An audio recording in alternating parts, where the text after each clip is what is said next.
محترم سامعین السلام علیکم ورحمۃ اللہ وبرکاتہ۔ الحمدللہ رب العالمین والصلاة والسلام علی سید الانبیاء والمرسلین وعلی آلہ وصحبہ اجمعین اما بعد۔ اعوذ باللہ من الشیطان الرجیم بسم اللہ الرحمن الرحیم۔ ان اللہ وملائکتہ یصلون علی النبی یا ایھا الذین آمنوا صلوا علیہ وسلموا تسلیما۔ اللہم صلی علی سیدنا مولانا محمد وعلی آلہ وسلم۔ صدق اللہ وصدق رسولہ النبی الامین المدین الکریم ونحن علی ما قال ربنا من الشاہدین والشاکرین والحمدللہ رب العالمین۔ میرے اسلامی بھائی، ارادہ معراج کے تعلق سے ہی گفتگو کرنے کا ہے، لیکن میں نے جو آیت کریمہ تلاوت کی ہے اس کا اگر دیکھیں تو موضوع ہی الگ ہے، لیکن ہمارے پیارے بھائی جنید رضا اسلمی صاحب جب وہ نعتیہ کلام پیش کر رہے تھے تو اسی وقت میری نیت بدل گئی کہ معراج والی آیت چھوڑ کے اس والی آیت پہ تھوڑی بات کی ہے۔ ہماری جو محفل سجی ہوئی ہے اس کا مقصد جو ہے دو ہے، ایک ذکر مصطفیٰ ہے اور ایک مشن مصطفیٰ۔ مشن مصطفیٰ کو میں فکر مصطفیٰ کہتا ہوں، ذکر مصطفیٰ کے ساتھ فکر مصطفیٰ ہونا بھی ضروری ہے۔ ہم سنیوں کی ذمہ داری ہے کہ گھر میں رہیں، دکان پہ رہیں، کاروبار میں رہیں یا میدان میں رہیں، ذکر مصطفیٰ کرتے رہیں، اور ذکر مصطفیٰ سے جب فارغ ہو تو فکر مصطفیٰ کو فروغ دے، اور فکر مصطفیٰ عوام کی اصلاح ہے، دین مدین کی خدمت ہے، عوام کو سنوار کر نیک پرہیزگار متقی بنا کر رب کے قرب خاص میں پہنچا دینا، یہ فکر مصطفیٰ۔ سب سے بڑا ایکشن دیکھو اللہ تبارک و تعالیٰ مومنوں کو جو پیدا کیا اس کا مقصد ہی ہے کہ مومن دنیا میں جا کر عوام کی اصلاح کریں، لیکن اس دور میں ہم ذکر مصطفیٰ کو یاد رکھیں لیکن فکر مصطفیٰ کو بھول چکے ہیں۔ اللہ تبارک و تعالیٰ قرآن کریم کے اندر ارشاد فرمایا ان اللہ و ملائکتہ یصلون علی النبی، بے شک اللہ تبارک و تعالیٰ اس کے فرشتے نبی کونین صلی اللہ علیہ وسلم پہ درود بھیجتے ہیں۔ اس آیت کریمہ کو سمجھانے سے قبل مناسب سمجھتا ہوں کہ ہم ایک بار نبی کونین صلی اللہ علیہ وسلم کی بارگاہ میں درود شریف کا تحفہ پیش کریں۔ اللہم صلی علی سیدنا مولانا محمد طب القلوب و دوائیہا وعافیت الابدان و شفائیہا ونور الابصار و ضیائیہا وعلی آلہ و صحبہ وسلم۔ میں یہ کہہ رہا تھا کہ ذکر مصطفیٰ کے ساتھ مشن مصطفیٰ کو بھی اپنے ہاتھوں میں لینا ہے۔ نبی صلی اللہ علیہ وسلم کا جو مشن تھا اسے آگے لے کر چلنا ہے، اور ہم ذکر مصطفیٰ پہ عمل تو کر رہے ہیں، اس لیے اللہ تبارک و تعالیٰ قرآن کریم کے اندر ارشاد فرمایا ان اللہ و ملائکتہ یصلون علی النبی، کہ بے شک اللہ تبارک و تعالیٰ اس کے فرشتے نبی کونین صلی اللہ علیہ وسلم پہ درود بھیجتے ہیں۔ لیکن یہ صلاۃ کا یہاں معنی کون سا ہو کوئی نہیں جانتا۔ صلاۃ کا لغوی معنی قریب ہونا بھی ہے، صلاۃ کا ایک معنی نماز بھی ہے، صلاۃ کا ایک معنی قریب ہونا بھی ہے۔ ابھی کی طرف علماء فرماتے ہیں کہ صلاۃ کا معنی رحمت نازل فرمانا، کئی معنی علماء کرام نے فرمایا۔ امام قرطبی فرماتے ہیں کہ درود نازل بھیجنا یہ معنی میں بہتر نہیں سمجھتا، بلکہ امام فرماتے ہیں کہ امام ابو العالیہ فرماتے ہیں صلاۃ ای ثناء عند الملائکۃ اعلی، کہ اللہ تبارک و تعالیٰ درود بھیجتا ہے، فرشتے نبی پہ درود بھیجتے ہیں، اس کا معنی یہ ہے کہ اللہ تبارک و تعالیٰ فرشتوں کی جماعت کے اندر نبی کونین صلی اللہ علیہ وسلم کا ذکر فرماتا ہے۔ امام بخاری علیہ رحمہ فرماتے ہیں صلاۃ ای ثناء عند ملأ الاعلی، کہ رب صلاۃ بھیجتا ہے، اس کا معنی یہ ہے کہ فرشتوں کی مجلس بلا لیتا ہے اور فرشتوں میں ذکر مصطفیٰ فرمایا۔ زندہ باد زندہ باد زندہ باد زندہ باد۔ علماء کرام کی توجہ کا تعلیم۔ پہلی بات یہ کہ ان اللہ و ملائکتہ، جملہ اسمیہ اللہ تبارک و تعالیٰ لے کر آیا تاکہ بتا دے دنیا کو کہ یہاں دوام اور استمرار مطلوب ہے۔ یہ معاملہ نہیں کہ ذکر ہوا ختم ہو گیا، بلکہ ذکر مصطفیٰ ہر بار ہوتا ہے اور قیامت تک ہوتا رہے۔ نبی صلی اللہ علیہ وسلم کا ذکر۔ اور ایک اور بات سنیں، اللہ تبارک و تعالیٰ فرمائے یصلون، سجدہ کا معنی نہیں ہے، سیصلون کا بھی معنی نہیں ہے، بلکہ یصلون فعل حال لے کر آیا کہ بے شک اللہ اس کے فرشتے ابھی ذکر مصطفیٰ کر رہے ہیں۔ تو سنیو مبارک ہو کہ رب تعالیٰ ابھی ملائے اعلیٰ میں فرشتوں کے درمیان اپنے مصطفیٰ کا ذکر کر رہا ہے، اور ہم سنی جھٹکا چوک کے میدان پر راستے پر بیٹھ کے ذکر مصطفیٰ کا ذکر کر رہا ہے۔ وہ فرشتوں کے درمیان اور سنیوں کے درمیان۔ مسلک اعلیٰ حضرت معراج النبی کانفرنس حضرت علامہ جنید عالم ثقافی صاحب قبلہ، نعرہ تکبیر، نعرہ رسالت، زندہ باد زندہ باد زندہ باد۔ اللہ تبارک و تعالیٰ ابھی ملائے اعلیٰ میں کیا کر رہا ہے؟ کوئی آپ سے پوچھے کہ سنیو یہ بتاؤ کہ تمہارا رب ابھی کیا کر رہا ہے؟ آیت کریمہ پڑھ کے سنانا اور کہنا کہ میرا رب ذکر مصطفیٰ کر رہا ہے۔ فرشتے کیا کر رہے ہیں؟ کہنا رب سے ذکر مصطفیٰ سن رہے ہیں۔ فرشتے ابھی کیا کر رہے ہیں؟ ذکر مصطفیٰ۔ اور آگے اللہ تبارک و تعالیٰ فرمایا یا ایھا الذین آمنوا، اے میرے ایمان والوں بندو، جب میں ذکر مصطفیٰ کر رہا ہوں، میرے فرشتے ذکر مصطفیٰ کر رہے ہیں اور تمہارا ایمان میری ذات پر ہے، تو میں تمہیں حکم دیتا ہوں کہ تم جہاں کہیں بھی رہو تم ذکر مصطفیٰ شروع کرو۔ اور ایک بات بتاؤں کہ اسی دو چیزوں ذکر مصطفیٰ اور فکر مصطفیٰ، یہ دونوں چیزیں جب ملتی ہے تو اسے ہم معراج مصطفیٰ کہتے ہیں۔ ذکر مصطفیٰ اور فکر مصطفیٰ، ذکر مصطفیٰ کے ساتھ نبی کا مشن بھی آ جائے تو اسی کو ہم معراج کہتے ہیں۔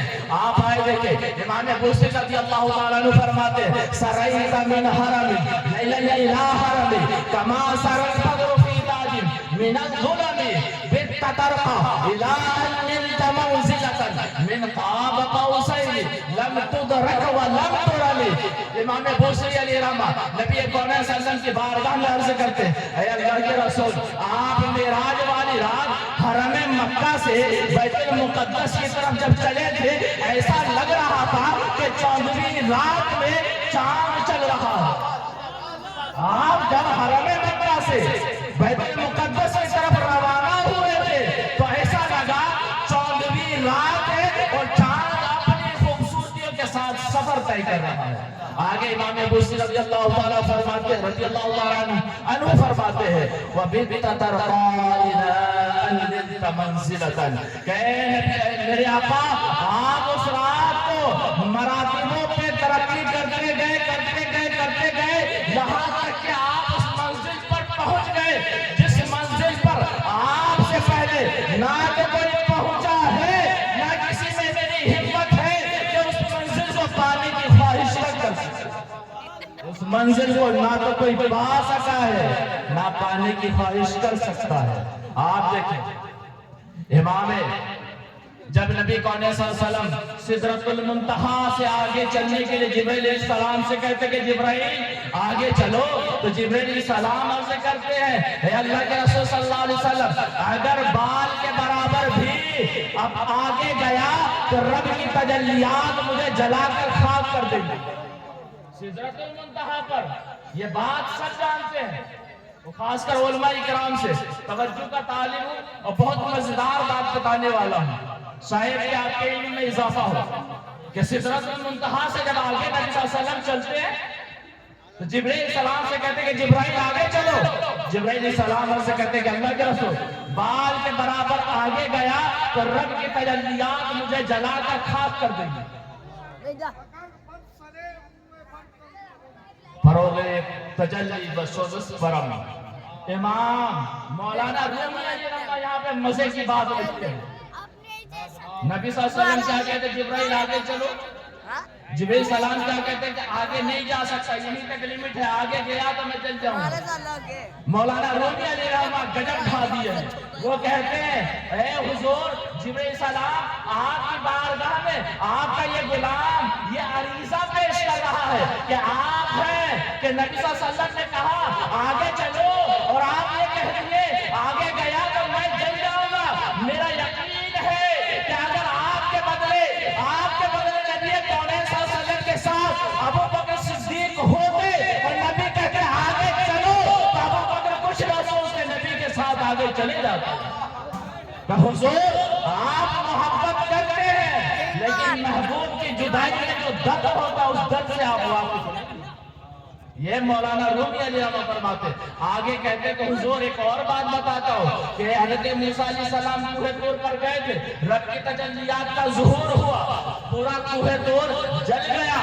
حضرت موسیٰ علیہ السلام بے ہوش ہو کر گر پڑے، زمین پہ تشریف لے آئے. جب ہوش میں آئے تو تجلیات کا یہ عالم ہے کہ موسیٰ علیہ السلام جس چیز کو دیکھ کے وہ چیز جل جاتی ہے، جس چیز کو دیکھ کے وہ چیز جل جاتی ہے.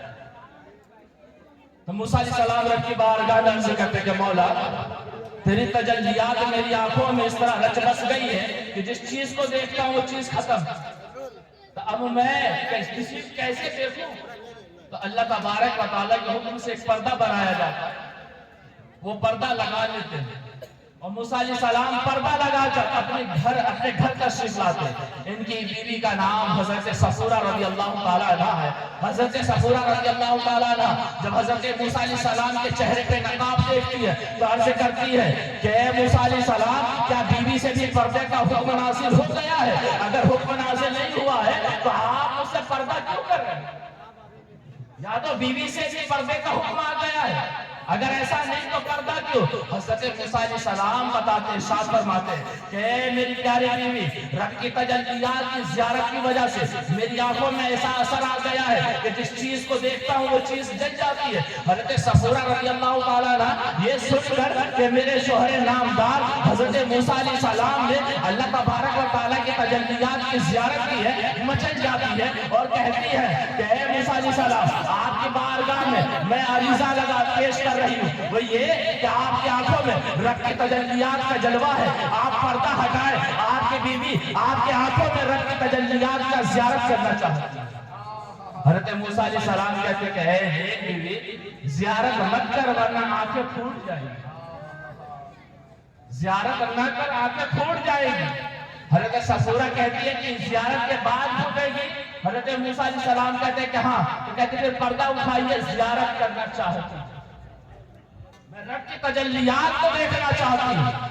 وہ بار بار جب اصرار کرتی ہے تو موسیٰ علیہ السلام کہتے ہیں کہ ٹھیک ہے میں پردہ اٹھا رہا ہوں، تم زیارت کر لو. حضرت موسیٰ علیہ السلام جب پردہ اٹھاتے حضرت صفورہ رضی اللہ تعالیٰ عنہ اپنی بائیں آنکھ پر ہاتھ رکھتی ہے، داہنے آنکھ سے موسیٰ علیہ السلام کے چہرے مبارک کی زیارت کرتی ہے. آنکھوں سے آنکھیں جیسے ٹکراتی ہے حضرت صفورہ رضی اللہ تعالیٰ عنہ کی آنکھیں پہلا. لیکن رب کی تجلیات کی زیارت میں اتنا لطف آتا ہے کہ حضرت صفورہ رضی اللہ تعالیٰ عنہ کو درد نہیں ہوتا. پھر حضرت صفورہ رضی اللہ تعالیٰ عنہ کو جب احساس ہوتا ہے میری آنکھیں پھوٹ گئی تو جو آنکھیں بہہ گئی تھی اس آنکھ کو ہاتھ پر لے کر اپنے آنکھ پہ لگاتی ہے اور اپنا بایاں آنکھ کھولتی ہے تاکہ دوبارہ پھر سے دوسری آنکھ سے زیارت کا مزہ لیا جائے. جیسے یہ آنکھ بھی حضرت موسیٰ علیہ السلام کے آنکھ سے ٹکراتی ہے یہ آنکھ بھی پھوٹ جاتی ہے. لیکن جب حضرت صفورہ رضی اللہ تعالیٰ عنہ اپنا داہنا ہاتھ اپنے آنکھوں سے ہٹاتی ہے تو موسیٰ علیہ السلام کی برکت سے اللہ تعالیٰ اس آنکھ کو بہتر روشنی عطا فرماتا ہے. سبحان اللہ. مولانا رومی علیہ السلام فرماتے ہیں کہ حضور اگر موسیٰ علیہ السلام کی برکت سے حضرت صفورہ کی آنکھ ٹھیک ہو سکتی ہے تو میرا دعویٰ ہے کہ آپ حضرت نبی کونین صلی اللہ علیہ وسلم کا دست کرم پکڑ لیتے تو آپ اگر جل بھی جاتے تو حضور کی برکت سے اللہ تعالیٰ دوبارہ زندگی عطا فرما دیتا. دوبارہ زندگی اور دوبارہ کی جو زندگی ملتی وہ پہلی زندگی سے لاکھ گنا بہتر ہے۔ مولانا رومی علی رضا فرماتے ہیں کہ اگر اس رات کو آپ نبی کے صلی اللہ علیہ وسلم کے بلانے پہ سدرۃ المنتہا کے آگے بڑھ جاتے تو اس رات کو رب کی زیارت کرنے والی ذات ایک نہ ہوتے بلکہ نبی کے ساتھ آپ کو بھی زیارت کا شرف عطا فرما دیا۔ اللہ اکبر،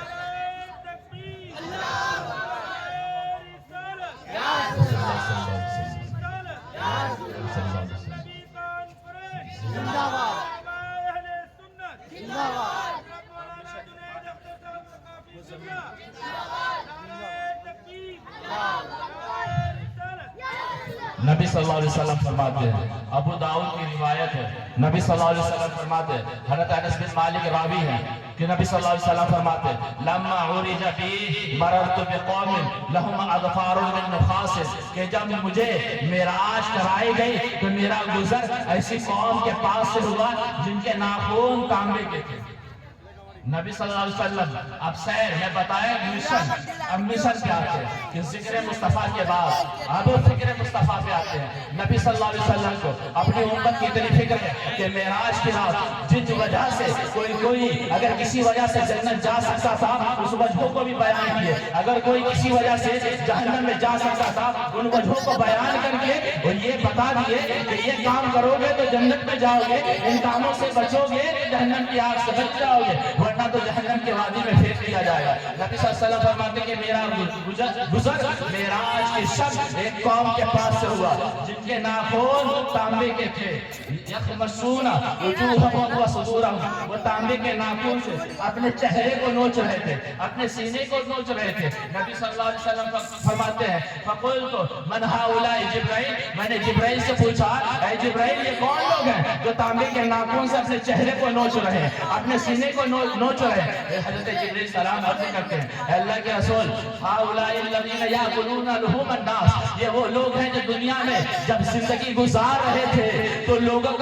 کا گوشت کھایا کرتے تھے، لوگوں کی غیبت کیا کرتے تھے، لوگوں کی برائیاں کرتے تھے، تو دنیا میں یہ منمانی جو کر سکتے تھے کر لیے، اب یہاں پر لا دیا گیا تو انہیں جہنم میں اس عذاب میں مبتلا کر دیا گیا کہ یہ دنیا میں اپنے بھائی کی برائی کرتے تھے، ان کی غیبت کیا کرتے تھے، تو آج انہیں ان کے اوپر یہ سزا مسلط کر دی گئی ہے کہ تانبے کے ناخن سے یہ اپنے چہرے کو نوچے اور یہ اپنے سینے کو نوچے۔ نبی صلی اللہ علیہ وسلم آگے جبرائیل سلام فرماتے وَيَقْعُونَ فِي أَعْرَاضِهِمْ، اور ان کی ایک برائی یہ تھی کہ مسلمانوں کی عزت کے ساتھ کھلواڑ کیا کرتے تھے۔ تو اس سے پتہ یہ چلا کہ معراج کی رات اللہ تبارک و تعالیٰ اپنے محبوب کو بتا دیا کہ اے محبوب اپنے امتیوں کو یہ بتا دینا کہ تم گناہ کرو میں معاف کر دوں گا، لیکن اگر تم نے اپنے کسی مسلمان بھائی کی عزت کے ساتھ کھلواڑ کیا تو تمہارا بھائی جب تک معاف نہیں کرے گا تمہارا رب بھی معاف نہیں کرے گا۔ لیکن آج حالت کیا ہے؟ آج ہماری حالت کیا ہے کہ ہم یہاں پہ ذکر مصطفیٰ کر رہے ہیں اور سوچتے کہ ہم جنت میں چلے جائیں گے۔ نہیں میرے بھائی، ذکر مصطفیٰ کے ساتھ جب تک ہم نیک پرہیزگار متقی خود نہ بن جائیں اور لوگوں کو بنانے کی کوشش نہ کریں تب تک وہ امید مت رکھے کہ اللہ اس کا رسول ہم سے راضی ہو جائے۔ آج ہم مسلمان ایک دوسرے کی برائی کرتے ہیں، غیبت کرنا حرام ہے، لیکن آج ہم غیبت کو معمولی سا کام سمجھتے ہیں۔ ہر گلی نکڑ پہ، ہر چائے کی دکان پر، ہر پان کی ٹپڑی پر دو مسلمان کھڑا ہے تو تیسرے مسلمان کی مذمت و برائی کر رہا ہے۔ اگر دوسرے مسلمان کے اندر کوئی عیب ہے تو ہمیں تو قوم کا مبلغ و مصلح بنا کر بھیجا گیا تھا۔ ہماری ذمہ داری تھی کہ اگر مومن کے اندر کوئی کمی ہے تو اس کمیوں کو دور کر کے اسے باکمال مومن بنا دے، لیکن یہاں تو معاملہ یہ ہے کہ مسجد کا امام بھی ہو، مدرسے کا مدرس بھی ہو، تب بھی وہ نیک و پرہیزگار متقی ہو، 24 گھنٹہ دین کی خدمت میں لگا دیتا ہے، ذکر خدا اور فکر مصطفیٰ میں گزار دیتا ہے، اس کے باوجود وہ انسان جسے تحیات یاد نہیں ہے، جسے تشہد یاد نہیں ہے، جسے کلمہ طیبہ ٹھیک سے پڑھنے کا طریقہ نہیں آتا، وہ 5-6 لوگوں کے ساتھ بیٹھ کر علماء کی غیبت کرتا ہے، علماء کی مذمت کرتا ہے، علماء کی برائی کرتا ہے۔ اس عالم دین کی جو عالم دین اسے کلمہ طیبہ پڑھاتا ہے، جو نبی کی سیرت بتاتا ہے، اللہ کی وحدانیت کا اقرار اسے دل سے کرواتا ہے، اس عالم دین کی مذمت کرتا ہے۔ اور جو قوم اپنے رہبر اور لیڈر کی مذمت و برائی کرتی ہے، اللہ تعالیٰ اس قوم کو ترقی نہیں بلکہ ذلت عطا فرماتا ہے۔ جب تک آپ اپنے قوم کے لیڈروں کی عزت نہیں کریں گے. اور انسانی کامل سے نبی صلی اللہ علیہ وسلم کی ذات ہے جس کے اندر کوئی برائی نہیں. رہ گئے ہم اور آپ, لاکھوں کمیاں ہو سکتی ہے, کمیوں کو چھوڑ دیں, لوگوں کی خوبیاں دیکھیں, مل جل کر متحد ہو کر اہل سنت والجماعت کے لیے کام کیا جائے. اور گالی, آج ہم گالی, آج تو گالی کو ایسا ہے لوگ پی ایچ ڈی کر کے بیٹھے ہوئے, گالی کا معاملہ ایسا ہے کہ لوگ پی ایچ ڈی کر کے بیٹھے ہیں. اور کچھ تو گالی میں اتنے دھس گئے ہیں, ان کی عادت ایسی گالی کی بن چکی ہے کہ خود کو بھی گالی دیتے ہیں. دروازہ نہ کھلے تو اسے گالی, اگر کال لگائے, کال نہ لگے تو نیٹ ورک کو گالی. انسان تو انسان جو سامان ہے اسے گالی دے رہے ہیں. بکریوں کو گالی دے رہا ہے, گائے کو گالی دے رہا ہے, بھینس کو گالی دے رہا ہے, مرغے کو گالی دے رہا ہے. الغرض یہ ہے کہ اس کی زبان پہ گالی رچ اور بس گئی ہے. اور یاد رکھے گالی حرام کام ہے. اگر اپنی زبان سے ہم گالی دیتے ہیں تو یاد رکھے جس زبان سے ہم گالی دے رہے ہیں بغیر توبہ ذکر مصطفیٰ کریں گے تو ہمارا ذکر مصطفیٰ کرنا رب کی بارگاہ میں مقبول نہیں بلکہ مردود ہو جائے. اگر آپ چاہتے ہیں کہ ہمارا سماج بہتر سماج بنے تو آج کے جلسے کے بعد کل صبح سے اپنی اور اپنے بھائیوں کی اصلاح کی کوشش کرنی ہے. جو نماز نہیں پڑھتے انہیں پکڑ کے سمجھا کر مسجد تک لے کر آئیں گے. جو دین کے تعلق سے نہیں جانتے انہیں بیٹھا کے دین کے مسائل سکھانے کی کوشش کریں گے. یہ علماء کرام گھر بار چھوڑ کے حضرت مظفر پور سے آ گئے دین کی باتیں سمجھانے کے لیے. اور آج کی محفل سے بھی اگر ہم اور آپ دین کا پیغام لے کر نہ اٹھے, ذکر مصطفیٰ و فکر مصطفیٰ اپنے سینے کے اندر نہ بسا لیے تو پھر فائدہ کیا ہے. آج انٹرٹینمنٹ کے لیے جلسوں میں نہ آیا کرے کہ چلو فلاں شاعر یا فلاں مقرر آیا ہے مزہ آئے گا, بلکہ اس نیت سے آئے کہ آؤ وہاں آتے ہو سکتا ہے کسی عالم دین کی بات اتنی اثر کر جائے کہ ہم جب اس پہ عمل کرے تو مدینے والا آقا, مدینے والے آقا ہم پہ اتنا مہربان ہو جائے کہ ہمیں اپنی زیارت کا شرف عطا فرمائے. وہ مالک المختار ہے, وہ جسے چاہے جب چاہے نواز دے, لیکن شرط یہ نوازتے اسے جو محنت کرتا ہے. سیلی اسے ملتی جو کام کرتا ہے, جو کام نہیں کرے گا اسے کوئی پیمنٹ نہیں ملے گی. وَقُلْ قَوْلِ هَذَا أَسْتَغْفِرُ اللَّهَ رَبِّي مِنْ كُلِّ ذَنبٍ وَأَتُوبُ إِلَيْهِ. السلام علیکم ورحمۃ اللہ وبرکاتہ. ماشاءاللہ, زندہ باد, زندہ باد. حضرت